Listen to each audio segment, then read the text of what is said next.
All right, everybody, welcome to episode 11 of the Existential Stoic podcast. Today's topic is, can money buy happiness? Can money actually buy you happiness? I'm Randy, and this sitting next to me is Danny. Hi, Randy. Hey, Danny. So today we are going to be taking a look at money and its effect on happiness and how you can actually use money to live a better life. Oh, As little money as you may have, or as much money as you may have. however you want to look at it. And, it's a good time, I think, to talk about it because, this time of year, a lot of us are making a lot of extra purchases that we don't normally make. And, I think there's a tendency to overspend, right? Mm-hmm. And, you get the idea of, like, joy and giving and all, and it kind of, you kind of go overboard sometimes. Yeah. It's very easy. Yeah, and it's an interesting topic because, you hear all these people saying that, life isn't going to be much better when you have a lot of money, but then you're like, well, I'd like to try anyways. Right? And you see all these examples of people who kind of lose their life in the pursuit of money. Yeah, and we've talked about this before too. I think it can go both ways, right? Because there is a point at which, obviously if it's difficult to meet your daily needs, more money will definitely help. It seems obvious, right? But at a certain point, is that still going to contribute to happiness at all? Yeah. And, can you lose yourself in the pursuit? Like you just said, I think that's also a big danger here, right? Is losing yourself along the way because you're so focused on that end. Yeah, and they've done studies, and it depends upon where you're living clearly, but in America, they've done studies where the average household income of $70,000, up until that point, more money will buy you more happiness. But once you have a household income above $70,000, more money doesn't buy you more happiness. Yeah, let's talk about that for a second, right? So, and maybe that is a little bit more now, I don't know, given the time or whatever, but... Oh yeah, after printing $6 trillion this year, it's going to be 140,000 next year. But let's just say, for present purposes, right? And, let's talk about that for a minute. I just saw a thing the other day that said, it was about 40% of Americans are making about $18,000 a year with these low-paying jobs, because the minimum wage is so low in a lot of places. Now, it doesn't matter where you live. That's probably you're going to be struggling, right? You're going to find yourself, if you need to repair your car or something, something that you need to survive is going to be difficult. You're not going to have money to pursue other things beyond, basic necessities, if that. And so obviously, I think that makes sense to say extra money will make your life better, right? It'll relieve stress. It'll make you able to live your life. 100%. Yeah, $18,000 a year is tough to live off of. It is. Yeah, it is. There's a concept in business ethics, actually, called meaningful work. Have you ever heard of that? No. It's a Kantian notion, but the idea is, that for a job to be, essentially, to treat the employees correctly, a job needs to be meaningful, meaning that they make enough money to live their lives outside of work, and so pursue their own interests, that they're valued, essentially, right? If you think of the Kantian idea of, like, respecting each other, valuing each other as rational beings, then, finding work that's meaningful, essentially. So interesting. It needs to be meaningful work, and they also need to be compensated adequately? Essentially, yeah. Essentially, that the compensation speaks to the value of the individual viewed from the perspective of the company. So are they treating them right? Do they value the individuals enough to pay them fairly for what they're doing? And, the job also needs to be one where they find meaning in their work, so they have chances to make decisions, for instance, right? Chances to contribute, feeling autonomous why they work. That's important. When you first discussed that, what I was thinking of is all the open source projects, like a lot of the stuff that goes on GitHub, where the programmers will actually work on projects for free that they're passionate about because it gives them somewhat more meaning in their life and they're able to really contribute. And some of those things turn into profitable enterprises. Well, that's part of it, right? Is like if your job treats you fairly and you're paid well, right, outside of work, you can pursue these interests, these other things, because, that money that you need to live is already taken care of. So you have your free time to do what you want with. That's the idea. You mean we can have hobbies? Right? I know, it's crazy. We can have hobbies, we can do things for fun, and you never know what will happen with them. Anyway. So, I think I've heard that most Americans live paycheck to paycheck. And that's a very difficult way to live. Last I checked, it was like 60-something%. Yeah, it's a high. lot. It's a lot. Most Americans live paycheck to paycheck. And that's crazy. And, even though the average salary is above $30,000, that's only because the top 1% have such high salaries. Yeah, we have to keep that in mind, right? That's not the median salary. No, that's no. just the average. The average very much like sort of confuses the numbers. Because when you have people earning millions a year, that obviously is going to throw off the sort of curve right there, right? Mm-hmm. Yeah. Yeah, so I think kind of to set a foundation, why don't we talk about our money histories? Like you and me both, we can talk about our history in money, and then we can talk about where we're going. Okay. So you want to go first or second? I don't care. It's up to you. Okay, I'll go first. All right. So I did not know a thing about money until I graduated veterinary school, which was probably the dumbest thing ever because I got myself $250,000 in debt before I ever learned anything about money. Yeah, right? Yeah, because school's not cheap in the U.S. A lot of other countries are like, wait, you have to pay for school? Yeah, it's the dumbest thing ever, the biggest scam that's ever been perpetrated. When I did a semester abroad in Scotland, a lot of my friends over there were like blown away that we all really had all this school debt. They were like, you really go even though it costs that much and you take out debt? I'm like, yeah, I'm here, man. We go because we're young, we're impressionable, and everybody in our lives, from parents to teachers, all the authority figures in our life make us think that you have a choice of what to do with your life. Your option is go to school.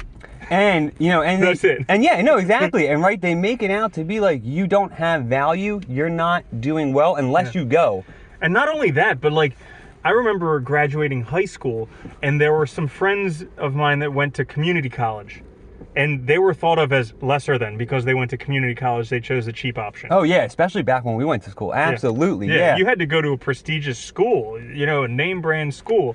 You had to pay the extra to go to a name brand school. So anyways, back when I graduated vet school, I graduated with $250,000 in debt and didn't know a damn thing about money. But I realized I had to learn pretty fast because I was making payments all of a sudden in quite a bit. And so the first thing I did was I went to Dave Ramsey's Financial Peace University and started learning about money, and then started taking action. And I think that's the biggest step, is actually taking action, because everybody knows how to make money, how to save money, but how many people actually take those actions to do it? Well, that's the important thing, right? Is taking steps forward. I guess for myself, it's similar, right? I will say, like, I went to college obviously right after high school, just like Randy did. I was inexperienced, like we all were at the time. I took out a lot of loans. I found myself about $100,000 in debt after grad school and everything. And so, didn't really think about money up until that point. Didn't really, because at the time, I guess one way to look at it is at the time, you're focused on school and you're already taking out these loans because that's the only way to complete it. You get so much in scholarships, so much in other ways, and that's about it. You still need to live, you still need to function. I worked through school, and I honestly didn't really start getting any of my shit together with money until a couple of years ago. I started really taking action. I knew long ago that I need to start doing things, but it's not easy. It's very difficult, and it's like anything else, right? Once you start and you make that first step, you realize that you can make these baby steps and you're progressing towards that goal. Talking about baby steps, that's actually what Dave Ramsey calls his steps in financial peace. And, we'll share this link with you online, but we can go through the 7 baby steps that he lays out. Nice. And, I think that these are pretty good steps for most people, for the general population. Obviously, they're not gospel, but they're pretty good steps for how to wind up in a decent financial space, because I certainly feel that having a financial foundation gives you a bit more freedom and peace of mind. Yeah, it's a shame. I really wish. It's kind of absurd that, with the expectation of college, these loans, it's absurd that we don't teach kids about finances. Mm-hmm. We take math, but yet we don't learn practical stuff. Here's the thing. If we taught kids about finances, no child would go to college. No, they wouldn't, right? Because it's absurd. Yeah. You could take out those same loans and start a fucking business or something rather than, or you could just start working and making money. Yeah. You don't even need to take out the debt, and it's absurd. But especially nowadays when most college graduates get out and then they're lucky if they can get a job at Starbucks or McDonald's. We know the worst part is because, I was looking at the numbers, 70% of kids go immediately from high school to college, right? Mm-hmm. And so the college degree has really deflated in value significantly. Mm-hmm. And on top of that, a lot of these degree programs, you see people go in and they're paying, $180,000 for school, and then they're getting out and making $40,000 a year, $30,000 a year. It's not enough to pay back. Yeah. It's insane when you really look at it, Yeah. But anyway, sorry. So the baby steps. Baby step number 1 is save $1,000 for your starter emergency fund. And so this step here is basically, I think it's twofold. So first fold is to get you in the habit of saving, because you can never ever be rich if you're not able to start saving some money, and you can never be well financially if you can't at least start saving some money. And then the second part of this is having an emergency fund. So he says $1,000 because, I mean, let's say your car breaks. Exactly, right? Pretty much, I've done the research, and average car repairs per year is $600 per year for a car, to repair your car. So you have $1,000 there. That'll take care of your car for the year. Yeah. That'll take care of maybe some other stuff, like maybe you need to, I don't know, the kids go to the doctor and you need to pay something for that, or anything happens, right? You have something breaks at the house or whatever. Having 1,000 is nice too, because the idea there also is, it's not a ton, but it's a nice little bit of money that's there for emergencies. It gives you a little bit of peace of mind. And I think the other important thing is starting with that. Once you realize you can save, that starts the whole snowball, right? It's the whole idea of getting started. It's like anything else, right? Dan, you're like setting us up for the segues, because the next step is the debt snowball. But we got to finish this Good step. Anyways, right? keep going. All right. I have a knack for that. I don't know why. I always, Anyway, but Segue Danny. Segue. Transitions are my thing. But so what's interesting too, I think, about this is, it's like anything else in life, right? It's about our choices. We have to actively make choices to take control of our lives. If we don't, we never will. And finances, like anything else, and I learned this actually not that long ago, unfortunately. But just like everything else in my life, if I want to be a better person, if I want a different career, whatever I want to do, I have to take the step to do it. And finances are exactly the same. And they seem very difficult, like everything else, because you look at like the stock market, and you look at all this stuff, or you look at these billionaires, and it seems so it just seems difficult, confusing, hard to manage. But really, when you take a step back and look at what you can do, it's not that difficult, right? And it's often just because we don't have experience doing it. Yeah. Like, you do it enough times and you'll get good at it. I firmly have this belief that given a long enough time frame, I can learn anything. We can absolutely learn anything and be good at it, right? And the other thing too is, I think, it's those baby steps, realizing that we can make choices. Like, when we're spending our money, you know what? No, I need to save, and making a decision not to spend. Yeah. But we're trained to spend, right? This is capitalism. Actually, like, the thing with finances is you just have to get started, because the majority of millionaires in the United States are first-generation millionaires. Yes. They're the first millionaire in their family, the first person to actually get there. They did it themselves.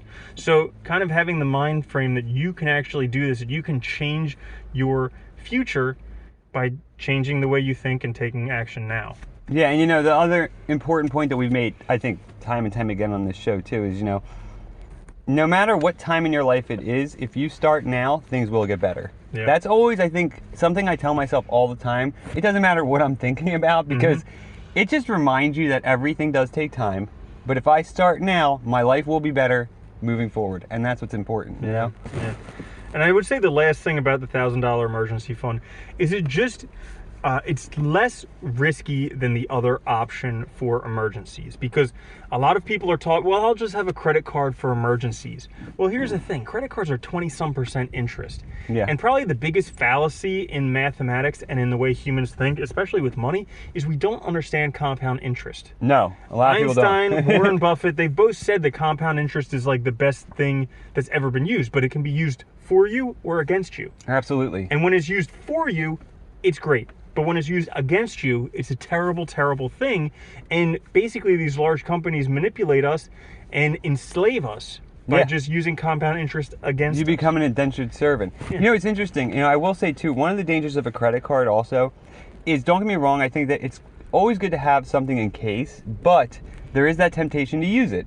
And, if you're using it on things you don't need, or you're using it to get things ahead of time, you're putting yourself in the hole, right? Because of that interest. Buying those emergency Christmas presents this time of year. Exactly, as if it just snuck up on us. Oh, it's December this year? Oh my God, already? How about that? Or, also, too, the other thing that happens a lot, you go to purchase something, and you have an idea in mind of what you can afford, but because you have that extra money, you go up for an upgrade that you don't need. Yeah. And you end up putting yourself in the hole. Yeah. And then you're stuck digging out. Yeah, Dave Ramsey has a big thing on cutting up your credit cards and using cash only, because when you're paying with cash, it's visceral. Yeah. You can feel it. Yeah, you know how much you have in your pocket at all times. But swiping a card or tapping a card or just pressing buy now online. Actually, you know what? There was a study done, right? Mhm. That the more they can disassociate your money, the actual currency, from the transaction, the more likely you are to spend. Yep. So, the buy now with one click, that's obviously the easiest. So you don't even think about the money you're spending. The credit card swipe or tap, that makes it easier, and you're disconnected from it. Yeah. It is, I mean, these financial companies spend a lot of time thinking about this. Yeah. The Yeah. smartest people in the world right now are learning how to make you click more and how to buy more. That's what they're doing. So anyways, the segue, we'll step back to your segue from 5 minutes Okay. ago. Debt snowball. Woo! Okay. So baby step 2 is pay off all debt, except for your house, using the debt snowball. Okay. All right? So basically the debt snowball, there's a few different theories on how to pay off debt. The debt snowball is basically you list all your debts. So let's say you owe $100 on credit cards, you have a $5,000 medical bill, you, let's say, owe a family member $1,000. So you just list them in order of size. So you go from smallest debt to largest debt. You pay all your minimum payments on each debt, and then whatever money you have left over, you start attacking that smallest one.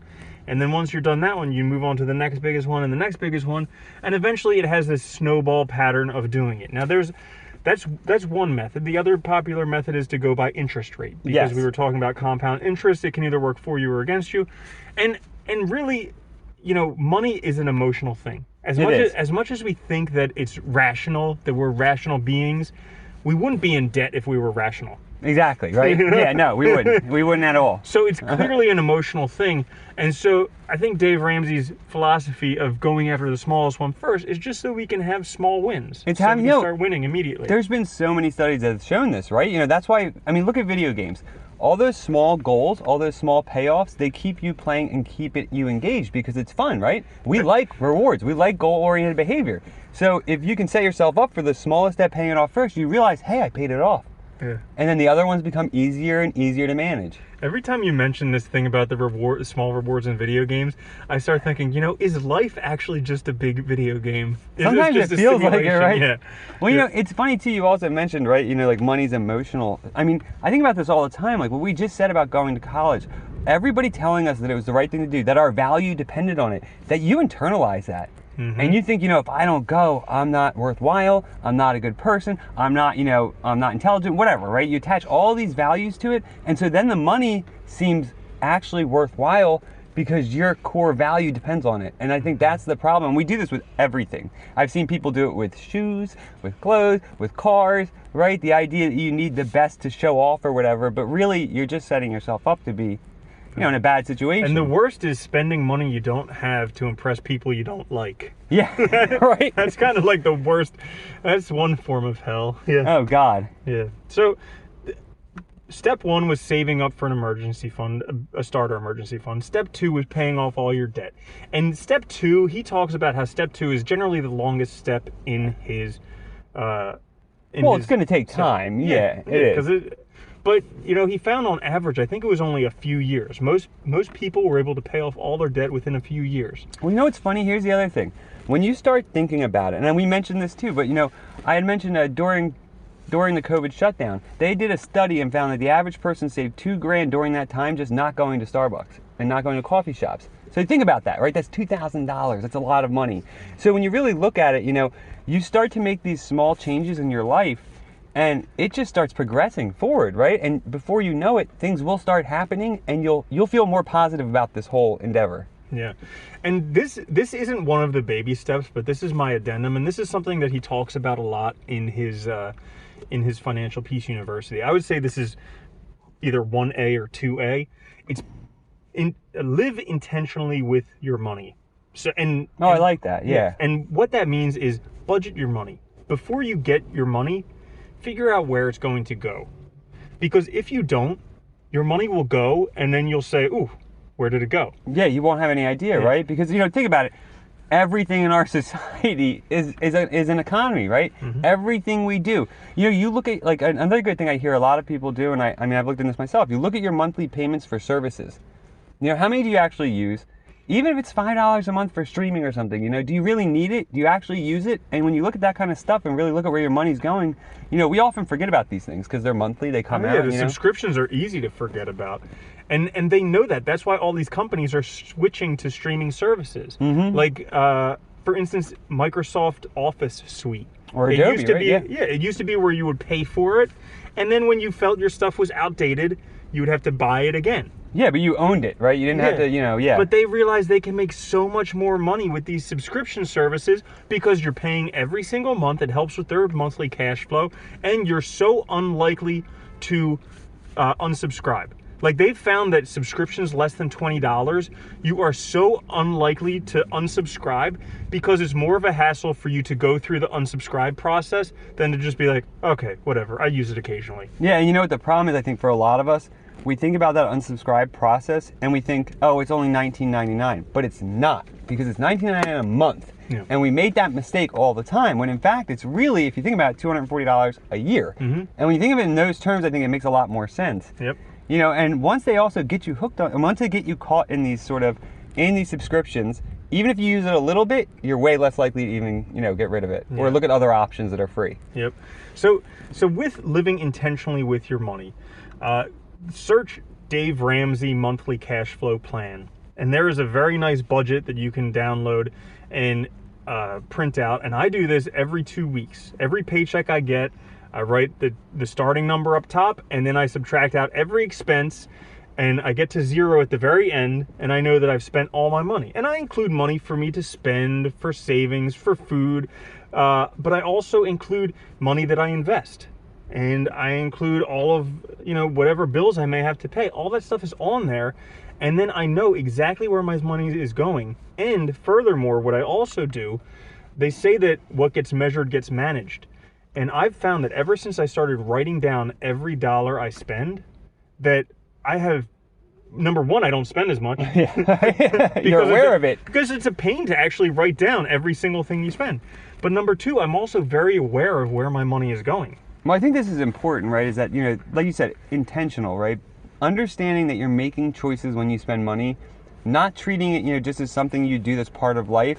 And, really thinking about it will help you manage it. And I think the budget thing is a great idea, because when you really sit down and think about how much do I have, I subtract my actual, monthly bills that are necessities, what do I actually have left? And you can plan, like you said, plan for going out, plan for some time for yourself to have fun or to do something, but then you know how much you're spending at least, you know what you're aware of, and you know what you can save. I think that's important.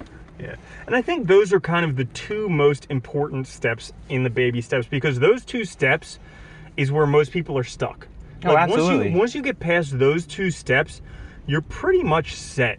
And what I like about his first two steps too, saving $1,000 for an emergency fund, first of all, that's nice because, again, goal oriented, right? You realize you have it, you feel good, you feel more secure. And then the second one, paying off this debt gets you in the right direction. And that, with budgeting, I think is a great start. If you can get just there, that's a great start. Yeah. And then the rest of the steps, I'm just going to list them all out because we can talk about them all afterwards. But step 3 is save 3 to 6 months expenses in a fully funded emergency fund. Step 4 is invest 15% of your household income in retirement. Step 5 is save for your children's college fund. Step 6, pay off your home early. And step 7, build wealth and give. And these are all steps for after you're out of debt. Yeah. Once you're out of debt, every dollar you make is yours. And that's a place to be. That is the place to be. And I think this is also something that's important, right? Is that it's getting out of debt first that's really critical. Because, when you look at finances, a lot of us also think, I used to do this as well, right? How am I going to save for this? How am I going to save for that? How am I going to build retirement? How am I, all these things start to build up and it becomes unbearable, overwhelming, almost like you have a panic attack, right? Yeah. And then, but when you really step back and look, okay, what can I do now? What small steps can I take? How can I start to proceed forward? And once you see that progress, then you focus on that, get it done, and then you move from there. And once you start doing that, I think you'll be in a good place. Yeah, because, like it or not, debt is slavery. It is. We see all this stuff in the United States about, slavery was so terrible. Guess what? Every single young person nowadays is voluntarily becoming a slave because they have to go to college. And those loans have crazy interest that's building while you're in school. It's insane. And you can't bankrupt out of it. No. These are loans that you cannot get out of.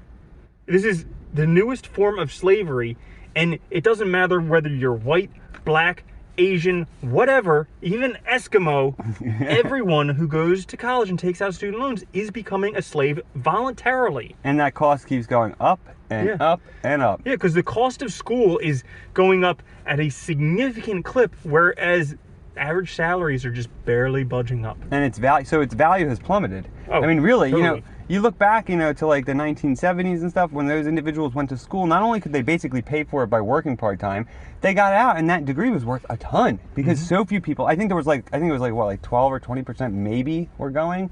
Now the numbers are so high that it devalues. That's what happens, in a society. Yeah. It's amazing. So now that everybody's depressed because they have student loans. Yeah, we all are. Well, let's talk about the other end, because we've talked about, listen, you got to where you are now because of what you've done previously, but you can change now to head in the direction you want to go and pretty much end up there. And you know what, too? The other thing is, we are who we are because of what we've done, and that our past is our best examples, right, for ourselves of what to do and what not to do. We know what works and what didn't work for us because of our past. Use that information to make informed decisions moving forward. Yeah. So now let's talk about, can money actually buy you happiness? Ooh. And this is interesting because I remember, I've been down this path since I graduated vet school. Which you were stuck on this path for a while, if I remember correctly. Yeah. Well, I would say for the past 8 years, I've been very, very passionate about getting out of debt, creating wealth, all these things. And I remember, so there was this one YouTuber I used to watch, because outside of being a veterinarian, which is an okay paying job, I've just been creating business after business to augment my income so I can pay off my debt, get out of debt sooner. And I remember there was this YouTuber I watched, and he basically taught people how to do SEO, which is search engine optimization. And he created a business out of that, and he became a millionaire doing it. And one day I was at a vet conference down in Texas, and I was just going around downtown Dallas, and strangely enough, I ran into him on the street. Oh, wow, really? Yeah, he was out at like neat. the bars on the street. And so I said hi to him. He's like, how'd you know it was me? I was like, your tattoos are pretty distinctive. So first thing I asked him, I was like, tell me, like, what's it like to be a millionaire? And he's like, it feels no different than not being a millionaire, Because basically the same person you are before being a millionaire, you're the same person then. Nothing else changes. Money just kind of amplifies who you are. And I've heard it said by another person, Naval Ravikant, and he says that that once you're wealthy, you'll realize it wasn't what you wanted in the first place. That's a good way to look at it. Yeah, that the wealth itself was not what you wanted. And he says pursue a calm mind, a healthy body, and a house full of love. Well, yeah. Let's think about this for a second. Wealth, and again, it's because of our culture we get caught up in this. I believe. I think that's a big factor. Totally. And again, wealth can give you free time. Wealth can give you the means to pursue things. It can give you the means to help people. The fact is that you already have that now. You have time. You have the ability to help people to an extent. I think it gives you more freedom to do what you want in a certain sense. But if you don't work on yourself, having that money is not going to automatically change you and make you better. It's not going to help you figure anything out about who you are. It's not going to solve problems with meaning, with existential crises. Yeah. It's not going to do these big it's not going to do this heavy lifting for what makes a life meaningful and happy. And I would argue that anybody who's bored, you do not want to be wealthy. Because literally, when you're not wealthy, you have stuff that you have to do. You have to go to work, you have to do your laundry, you have to do this and have to do that. Once you're wealthy, you don't have to do anything. If you don't want to, you can. And basically, your life is then up to you what you want to do. And if you're bored now, broke, where you have to do stuff that occupies your time, you're going to be miserable when you're wealthy. It's a good way to look at it, right? Yeah. And I think that's the other thing too, because it's funny. I remember when I was in grad school, I had a friend who was going into he was going from grad school in philosophy to become a lawyer, which is happens a lot and makes sense. And I asked him, I was like, is that like, why are you interested in law? And he's like, I always, he was interested in it to begin with, but he was like, I really want to make good money so I can do whatever I want later. And I was like, is that really like smart way to think though? You're going to put in all these hours every week, do this job, and expect that one day you'll retire and then do all these things you want, but why would you wait to do them till the end, right? Because you could die, A, B, how do you know you're going to want to do the same stuff? It's like you're missing out on the things now that might give value to your life. Yeah. By not doing them. And I think that addresses the question we're looking at here as to, can money buy you happiness? Because everybody thinks, I'll delay my happiness now and work really hard so I can get a lot of money, so later I can buy that happiness that I really just want now. And I think that's the danger, right? That I'll delay it. Delaying is dangerous, right? Because we have this time now and we don't know what's going to happen in the future. Yeah. I think you kind of have to do both things. Like, yes, you have to have some delayed gratification, because you can't go spending all your money just partying all the time now, because then your future is going to be pretty rough. Well, yeah, and obviously with the budget and stuff, that is taking control of it, right? You need to do both. You need to both plan for your future, but also take the time to enjoy the present and to make sure you can do stuff now that is fun. And I think that's also the important thing, right? Is that living in the present and planning for the future is different than focusing only on the future. When you focus only on the future, you take yourself out of the present. It's like what you were talking about with Aristotle and finding the mean between extremes. Like, one extreme is living totally in the future, and that's dangerous because you're going to have a terrible present. The other extreme is living totally in the present, and that's dangerous because your future is kind of at risk. But finding that mean in the middle where you can do both and live the optimal life. That's the best way, right? So how do you do that? That's a good question, right? It's funny too, because I think this idea of really just going after money, that goal, we've seen this fail time and time again for people because it doesn't increase your happiness. And I mean, it's obvious that taking control of your finances, I think, will increase your happiness. Because I think doing the things that we were just talking about, getting yourself to a point where you feel secure, you feel like you're meeting these small goals, getting out of debt, that will increase your happiness because it reduces stress, it reduces worry, concern, and I think that will help. It gives you freedom to pursue things that you want to pursue. It allows you to be in the moment more. When you're stressed about debt, you can't really. It's hard to be in the moment sometimes. Yeah, and it all comes down to saving and or investing some of what you make. I mean, there's this really good book called The Richest Man in Babylon. And I really wish that schools would make students read this book instead of like the Scarlet Letter. Oh God, right? Because the Scarlet Letter is worthless. I never learned a damn thing from it, except for that I hate that book and pretty much any other book that somebody makes me read. But it is funny, isn't it? Yeah. And especially those books, they choose these books that are just like, I don't know why. When you have a bunch of high school kids that, I don't know. Discrimination against a letter. Whatever it was about. Right? But The Richest Man in Babylon teaches like time-tested principles of how money works. And if you think that money is not important, just try and live without it. I mean, it's basic. Money isn't. Listen, the love of money is the root of all evil. Yeah, sure. If you love money at the expense of everything else, that's bad. Well, that's going to make you be willing to do all sorts of horrible things in the name of money, right? And that's terrible. But money just solves the issue of. Money solves the problem with bartering. Like, bartering is a great concept, but here's the thing. If I have chickens and they produce eggs, and you can fix a refrigerator, and I need my refrigerator fixed, so I come to you, but you don't like eggs, well, guess what? You're screwed. We can't barter. So it just solves that problem, because I can sell my eggs for money, you can collect money for fixing refrigerators, and all of a sudden, boom. Money becomes the basic instrument through which we can solve our needs in society, right? Mm-hmm. That's the basic idea. Yeah. So, what was I saying before that? You're talking about the book? Oh, right, The Richest Man in Babylon. So, it basically talks about save 10% of what you make. Simple as that. Here's the thing.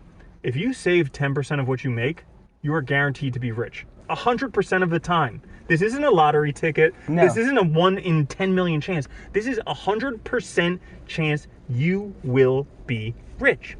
You'll be richer than you are now, definitely. Yeah, let's look at that egg example, okay? Let's say you have a coop of chickens, and every day they produce a dozen eggs. I'm glad you brought it back to the metaphor, so it's not too distracting or digressing. Yeah, okay, totally. Sorry. So every day your chickens produce a dozen eggs. And you go to the market you put your dozen eggs in the basket, and every day you go to the market and you sell 11 eggs. Okay? You keep one in the basket. All right. Okay? Next day, you get your dozen eggs, you put them in the basket, you sell 2 eggs. Or, excuse me, you sell 11 eggs, Mm-hmm. you now have 2 in the basket. Next day, dozen more eggs, you sell 11, you have 3 in the basket. And you keep on doing that. Before long, your basket's going to be overflowing. And it works the same way with money. Because if you keep saving that money, eventually it's going to be overflowing. Go ahead. And you know, furthermore, there's this book, Rich Dad, Poor Dad, which I read it first when I was about 21 years old, and I didn't really get it. But then I read it again within the past year or two, and something stuck out that is so critical that this is literally the one thing that separates rich people from poor people. It all comes down to one simple action. Like, literally one action separates rich people from poor people. What is it? All right. So, rich people buy assets. Poor people buy liabilities. Yeah. And what does that mean? So, simply put, an asset is something that puts money in your pocket. A liability is something that takes money out of your pocket. So, poor people buy cars and car payments and boats and houses that they live in and all these other things, toys, shopping, all this stuff. They buy liabilities, things that go down in value or that take money out of your pocket. Rich people buy assets, things that put money in their pocket. So stocks, cryptocurrencies, Rental properties. Rental properties, yeah, exactly. All these things that put money back in their pocket. And it basically uses the compounding effect. Because in the beginning, you're just buying these things, they're not doing much. But the more and more assets you buy, the more money you get coming back in, which you can then reinvest in more assets. And then you're getting so much money from these things that you can completely stop working and they're still paying you money. It's another snowball effect, effectively. Yeah. You know, it's interesting. I'm glad you brought up the car thing too, because I've heard more times in my life people say, "I'll always have a car payment," right? Oh, yeah. It's the worst way of thinking. You know, we don't have to think that way. This idea that you always need something new, that you buy a new car, the second you get in it and you sign that paper, the value drops. Oh, by almost half. Yeah, it's insane how much it drops by. If you try and sell it, you will not get the money that you need. Yeah. You know, and so when Danny and I both drive used cars. We totally do. paid for used cars. Paid for immediately, you know, they're great. I love my car, it's perfect. And you know, it does what I needed to do. I am not trying to say anything with my vehicle. I don't really care, to be honest. But you know, there is a point we have to also kind of realize that. What do we want? Are we trying to convince other people we are something, or are we really something in ourselves?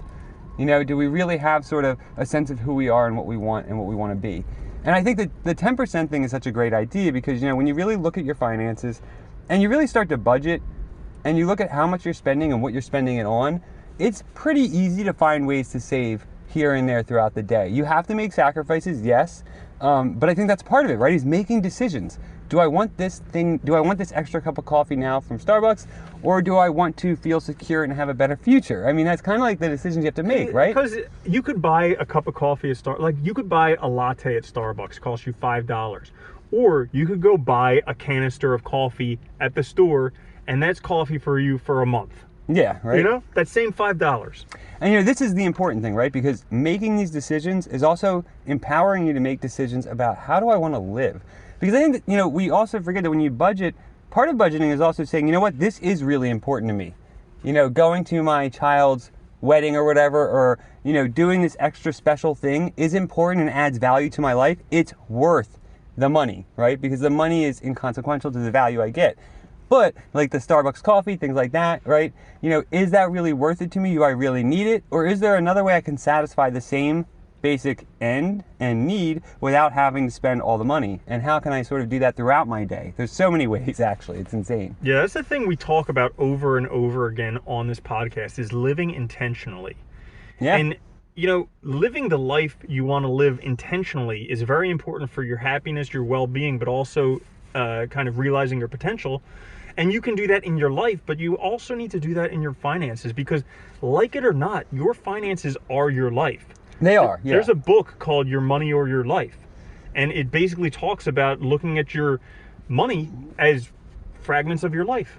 Because, you know, a $20 bill, if you make $10 an hour, guess what? That $20 bill is 2 hours of your life. It is. It's 2 hours of your time. Yeah, it's important to think that way sometimes. Mm-hmm. And, you know, I think it's important, too, because being intentional, you know, deciding, I mean, it's all about deciding what we want and who we are. And I think, you know, when you start budgeting your money and realizing where it's going, you can also start understanding where do you want it to go to actually build yourself and develop yourself fully. Is there hobbies you wanted to pursue? Is there things you've always wanted to do? And I think it's a nice way to start really thinking about yourself in a holistic way, right? Not just about my character, not just about my job, not just about this, but really everything in my life is connected and makes me who I am, right? And can contribute to what I want to be or how I want to live. I think that's a good way to look at it. Yeah. So coming back to, can money actually buy you happiness? I would go on to say, yes, it can, but it's a double-edged sword, because money can also buy you misery. And it's really all in how you use the money, how intentional you are with it, to what direction it goes. I like that you said that, because, it's funny. You look at a lot of like classical ethicists and all these other philosophical thinkers, and they say really the same thing about objects in the world, and this includes money, right? They're neither good nor bad. Money, cars, anything in the world is neither good nor bad. It's how we use it. It's what we do with it, how it impacts our life because of our decisions that makes it good or bad, right? So anything could contribute to my happiness, assuming that I make the right decisions and use it in the right way. It could also detract from it, right? And make my life miserable. It could be a situation where, I don't know, you come into money real fast and all of a sudden everybody's hounding you for it and you're stressed and you don't know how to handle it and things get way out of hand, right? And you're miserable. Look at MC Hammer. Here's the best example. That's a good example. Dude, MC Hammer and Vanilla Ice. Yeah. Okay? They both became very popular at the same time in the 90s. They were both like music legends in the 90s. They both made millions and millions and millions of dollars. Now, did you know Vanilla Ice was the first rapper to go #1 on a song, I think? I did not know that. I'm pretty sure, yeah. Yeah, with the turtle rap, Ninja Turtle rap. Yeah, oh my God, I remember that. With Ice Ice Baby. Yeah, Ice Ice Baby, the turtle rap, I forgot that. But, okay, but here's the thing. They both chose to use their money very differently. Vanilla Ice knew how to use money. He invested it. MC Hammer did not know how to use money. He spent it. So now we fast forward to today. Vanilla Ice, very well off, multi-millionaire. MC Hammer, broke. And you saw it actually early on, because MC Hammer had a huge crew with him. It kept getting bigger and bigger of people hanging on because he had money, right? I mean, it makes sense. There's a lot of people that will do that. If you're buying me stuff, I'll hang out with you. And, you saw Vanilla Ice, there was a very different contrast there, I think. And you saw somebody who at least had some foresight to start planning. Yeah. And it's a good example. Yeah. And so that basically comes down to, what can you do with your money? Because, you were talking earlier, Danny, about your friend who figured, well, let me get this degree, I'll earn a lot of money so I can do what I want later. I myself have tried to live my life a little bit differently in pursuing what I want now, but also preparing for my future. Like, I've been traveling a whole bunch, and, I want to live in different countries and learn different languages and do all this stuff. And instead of putting it off to the future, I've been kind of interspersing it with my life, and there's been struggles with it, like, certainly.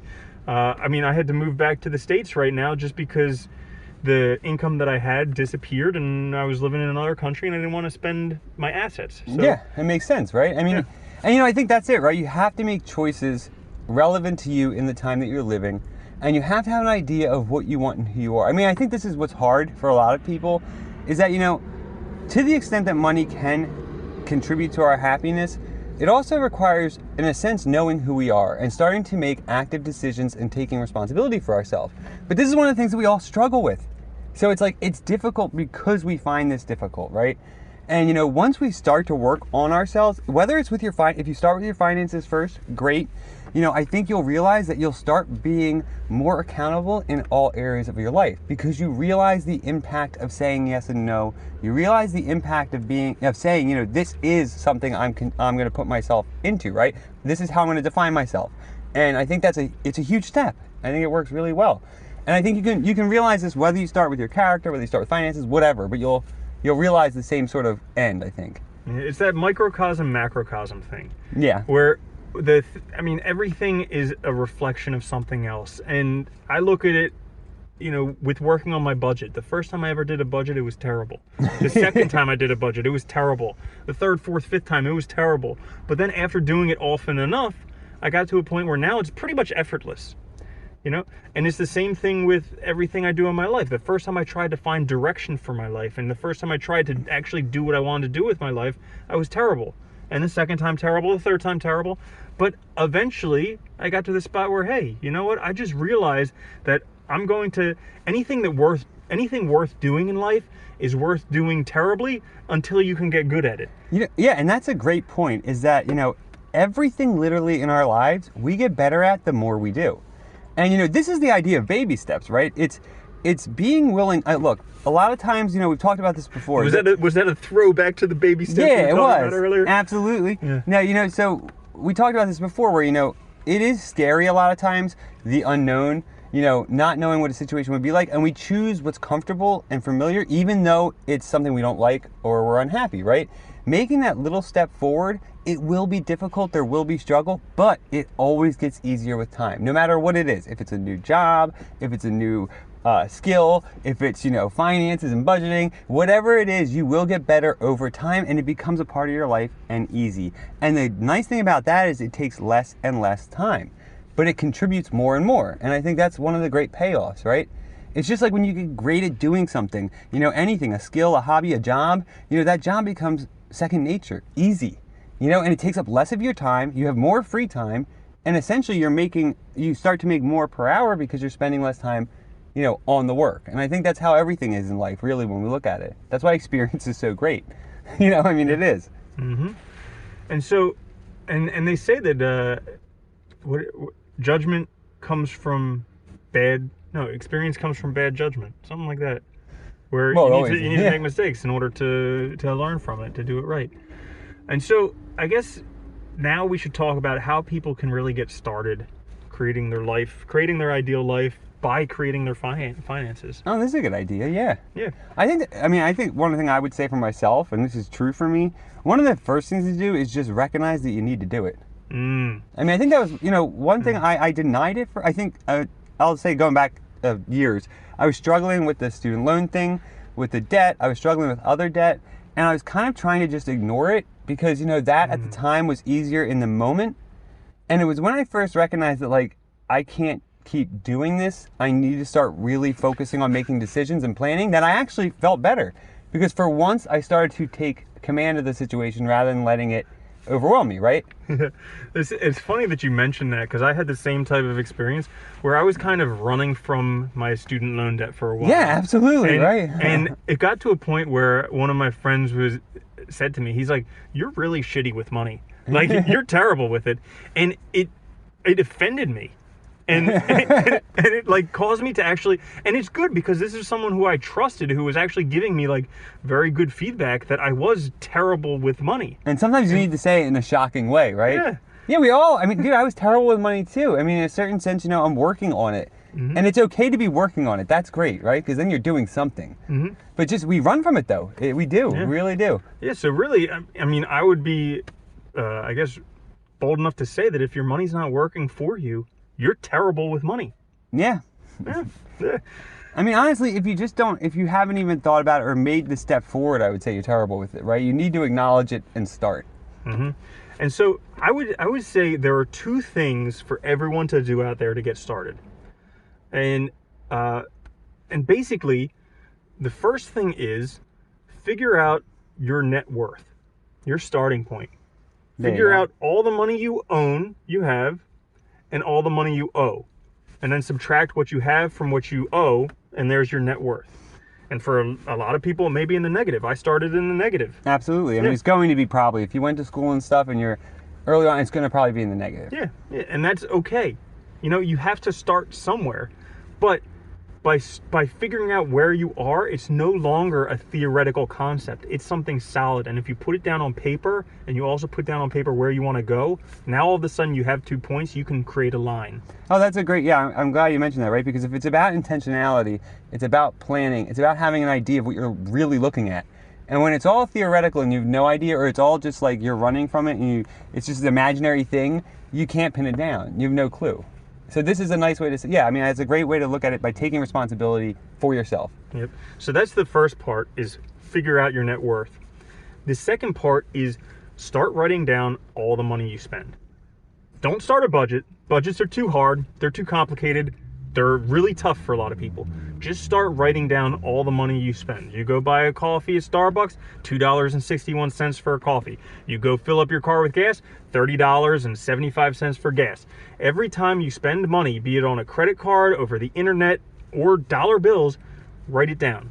Yeah, and there is a point here that you should actually write it down. I know, like, if you're using your debit card or credit card, you'll get, obviously you can look it up online, but write it actually down so you can see day by day, moment by moment, what you're actually spending. It's a pain in the butt to write it down. It'll make you think twice about spending it. And then, furthermore, after you've done this for a month, you can just go calculate it all, figure out each category, and you have your budget. Yeah, you do. You know exactly how much you spend on gas in a month. You know exactly how much you spend on food. You know exactly how much you spend on Amazon or at Target or whatever. And you pretty much have your starter budget. And now you can figure out where to go from there. And the nice thing about that is a month is a nice amount of time because it really gauges your behavior over a nice period of time there with your bills, your monthly bills and everything. And after that, you can also look at these categories and ask yourself, do I need to keep doing this to this extent? Yeah. Because they say if you want to really know what's important to somebody, look at their checkbook. Yeah. And now this was a time before when you actually had to keep a log of how much money you had in there. But if you want to see what's important to somebody, look at their bank statement, because where they're spending their money, that's what's important to them. And this can be eye-opening for a lot of people. And another thing I would like to mention too, just as a kind of a trick that we both used this. Actually, Randy mentioned this to me a while back. When you're starting a new project, whether it's a budget, whether it's finances, whatever it is, also plan for success. So say in 6 months, if I keep doing this, I will get myself something little, right? Plan a little sort of goal for yourself and a little gift. It's a nice way to motivate yourself, keep yourself going forward. And also it's a nice way to kind of say, okay, I'm sacrificing, but that thing will be nice when I get it. And even sooner than 6 months out. Yeah, Plan something for a month, and then for 2 months, and then for 3 months, and then for 6 months, something like that. Because it's these little goals, like the debt snowball we were talking about. Yeah. Where it's these little wins that they start accumulating, they start stacking up, and then you're like, okay, now I know I can win at this, I'm going to do more. Well, yeah, it's just like anything else, right? Just like exercising. It's very difficult at first to start having that schedule and sticking to it. But once you really get into it after a few months, 6 months, it becomes it becomes part of your life, and you start to miss it if you're not doing it. Exactly. And I think it's the same thing. If you set those little goals, you'll motivate yourself, and then before you know it, you don't need them because you'll be doing it anyway, and you'll be happy to do it. Yeah. Yeah. And, once you get started down the road, you start to build up a momentum, and momentum is one of the biggest things that can work for you or against you. Yeah. And a lot of people, when we start with finances, we have a lot of momentum working against us. But once you start going in the opposite direction, you start building up that momentum. You start changing the way you use money. You start being intentional with it. You may read a book on money or watch a YouTube video on money. Start learning more and more and more, and then it really starts to build, and you have this big force behind you propelling you in the direction you want to go. And before long, it starts to be unstoppable. Yeah, and you'll be more likely to put more effort into learning about these things before you make purchases and stuff. You'll understand debt more, you'll understand interest more. And just another point too is, also keep in mind that a lot of people are in this position. Don't be too hard on yourself. Don't beat yourself up, because that is also a surefire way to go backwards. Really, look at the future, not the past. Say you can make this change and you can start doing it, and things will be better because you started. That's the truth. Exactly. So any final thoughts on money, and can money and happiness? I think absolutely can help contribute to our happiness if done in the right way. But like everything else in life, we need to be accountable and responsible ourselves, and we need to live our own life. I think that is crucial. Yeah. And I think my final thought would be probably the last sentence from the book, The Magic of Thinking Big. The last sentence of that book in italics is, if you focus on service, providing service, the money will take care of itself. Oh, I like that. Yeah. Nice. Yeah. Because focusing on money, who knows how to get money? But guess what? You start providing services for other people, money will take care of itself. You'll find something, yeah. Mm-hmm. Yeah, so that would be that on money and happiness. I think it can totally amplify your happiness if you're using it correctly, but if you're not, watch out. Yeah, and thanks for listening. I hope this helped. Please like, subscribe, do all that stuff, and we'll be back next week with another episode. Leave us comments, email, whatever. Yeah. Absolutely. Cool. All right. Thanks. Great to talk to you again, Danny. Absolutely. Always a good time to talk to you, Randy. All right. Have a good one. Later.